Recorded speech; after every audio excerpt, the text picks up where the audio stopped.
Python functions can return multiple values.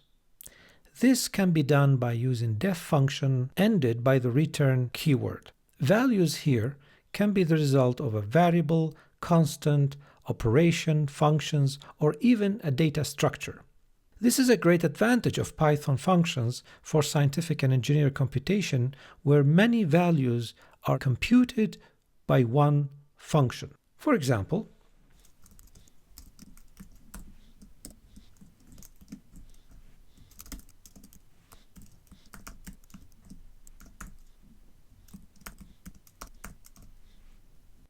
let's test this function. So we say print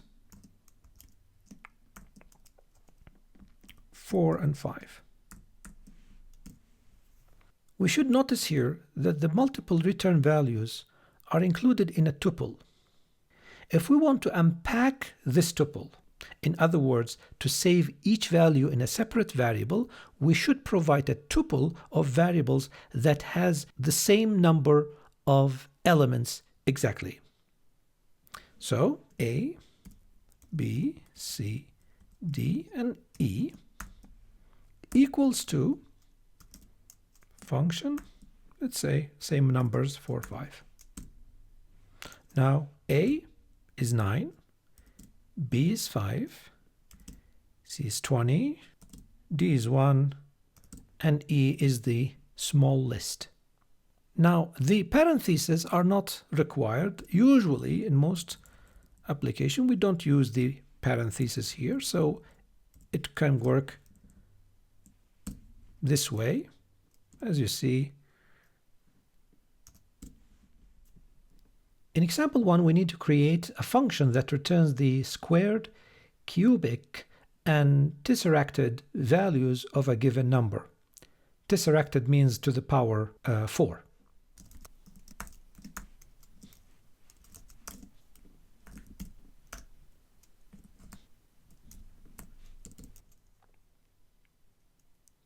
So we can say print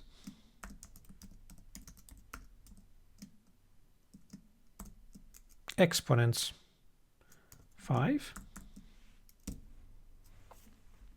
So it will return the tuple.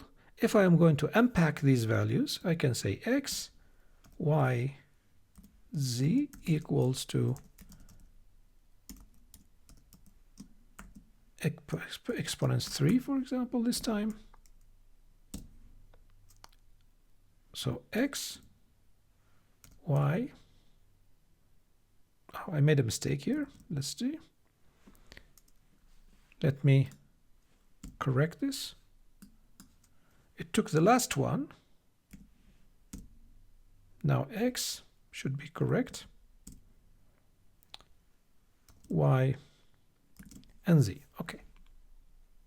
Now one of the advantages of multiple returns through tuples that they can be transformed into another structure, like lists. For example, I can say here y equals to list.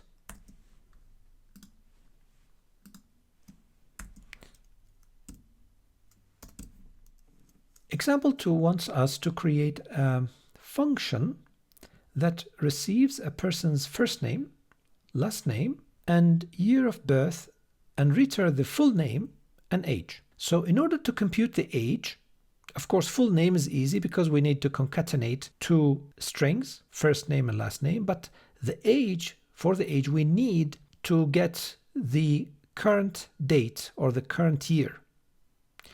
So for that purpose, in Python, there's a module or a package called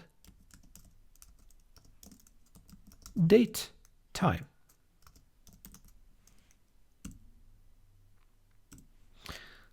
So we need to import datetime. Then we define the function. I will call it personal.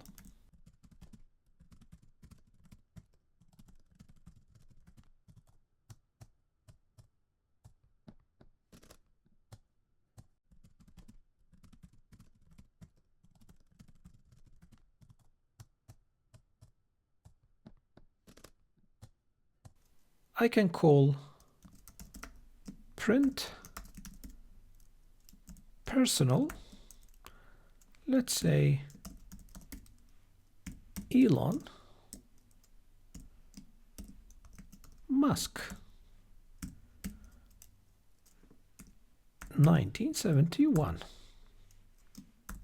And let's run the code and see the result. So as you see, it returned a tuple, Elon Musk 52. We can use this function now here again, the, let's say, full name, comma, age,